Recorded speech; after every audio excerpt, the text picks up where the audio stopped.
What's good? Welcome back to the Heart Zone.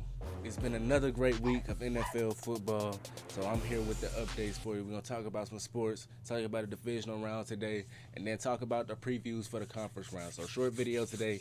Keep it short and sweet. If you haven't already, please subscribe for me. Hit the link down below for Spotify as well. And turn on post notifications, man. So with all that being said, let's get started. First off, we had the Texans and the Chiefs battle it out. Chiefs coming off the 1 seed, coming off a bye week. Texans coming off a huge win the previous week. If you watched my preview, you saw that I said C.J. Stroud would be under a lot of pressure this game. The O-line wouldn't be able to withstand the Chiefs' pass rush. Well, that's what happened. C.J. Stroud was sacked 8 times. He was without his main receivers besides Nico. Tank Dell, Stephon Diggs were out. The offense was bound to struggle against a good Chiefs defense. As far as the Chiefs go, Mahomes didn't have a crazy game. The Texans defense actually balled out, but Mahomes did enough. He didn't turn the ball over, and that's what really matters in the playoffs. Not turning the ball over, keeping the ball, scoring touchdowns when you can, getting a couple field goals, and you should end up winning the game. So that was a great game by the Chiefs. Travis Kelce came to play. The Chiefs defense came to play. George off their edge, he had 3 sacks. It was a great game for the Chiefs. So a lot of credit to them. They going next week to face the Bills, which we'll go to that game next. We had the Bills and the Ravens. Game of the week. I think this might be game of the playoffs. It was a good game where I said before, this was the only one I got wrong. I said Lamar was going to come and prove that doubters wrong. In that second half, besides his turnovers, he did that, but he came out with jitters. That was the worst throw I've seen him make on that interception. So I'm going to have to say it was a 50-50 game from Lamar. It wasn't an MVP. I still see the playoff jitters. Josh Allen, he came to play. Not a crazy stat line, but you knew he was unstoppable every time he touched the field. So great game there. The turnovers killed the Ravens to start, and then obviously they had the drop pass at the end. That was just terrible. Mark Andrews, you got to catch the ball, bro. You got to catch the ball. Other than that, yeah, it was a good game. A game where I thought the Ravens were going to be able to run a little bit more, but they needed the lead. They were playing from behind, so playing a lot of catch up. It didn't go as well. Great win by the Bills there. They'll be facing the Chiefs next round, which is another matchup between Mahomes and Allen. Next up, we got the Commanders and the Lions. I told y'all, if it's a shootout, Jaden Daniels might win that because Goff is going to make a couple mistakes. What happened? Goff made more than enough mistakes for the Commanders to get the win, but you still have to score points to beat this Detroit Lions team. They're the best offense in the league, and the only way they were going to win this game is if Jaden Daniels came and had a nearly perfect game, which he did.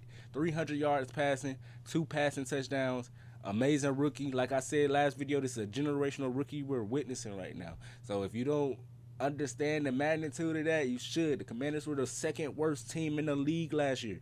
I don't think many people realize that you can't turn things over overnight. That's not how it works in the NFL. So you have to have a huge impact from your quarterback to turn the second worst team around, which we haven't seen pretty much in the history of the league, in my opinion, to take them to the conference championship.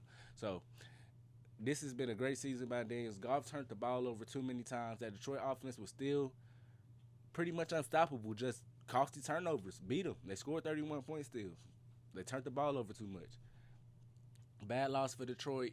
I don't really know how they're going to bounce back. They're losing both of their coordinators. I think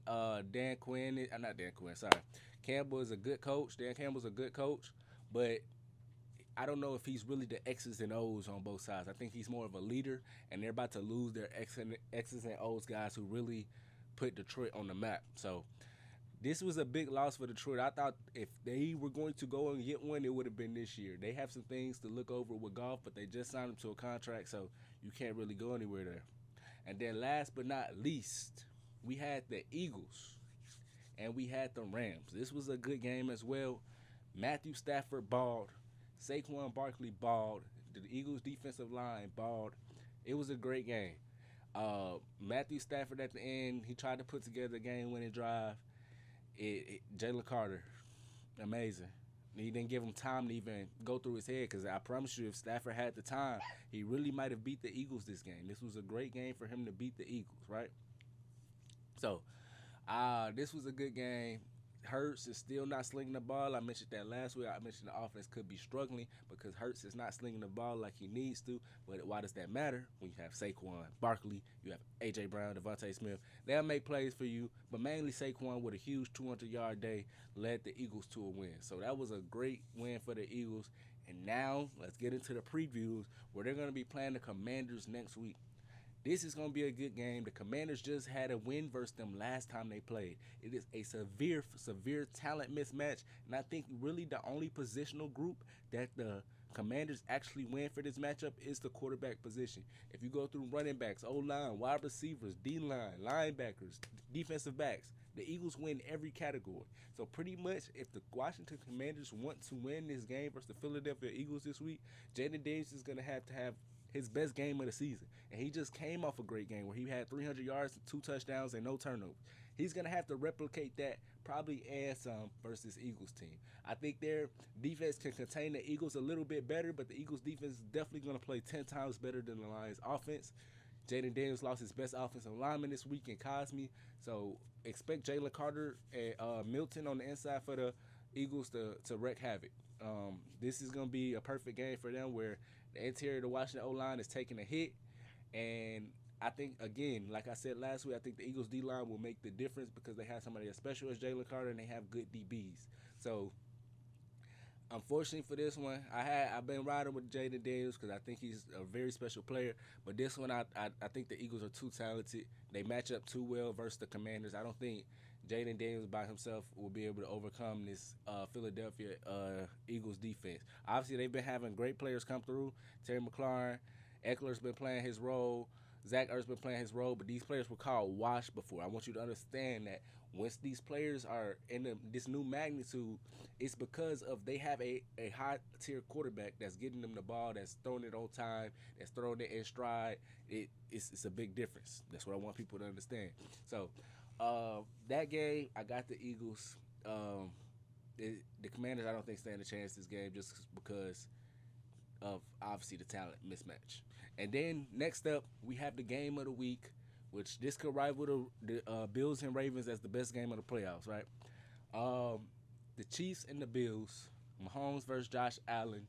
Again, Mahomes is 3-0 versus Josh Allen, but something tells me this is the year that Josh Allen is going to turn things around versus Mahomes. Something tells me that Josh Allen has put a lot of his previous mistakes behind him, and he's going to play like the MVP, like the best player in the league. Because honestly, he has the intangibles to be the best player in the league, but he always makes a costly turnover, a costly mistake that ends up messing the Bills up. But this year, he's cutting down on them. He's playing smart football. He's playing winning football. He's playing like, I have to say now, the best quarterback in the league.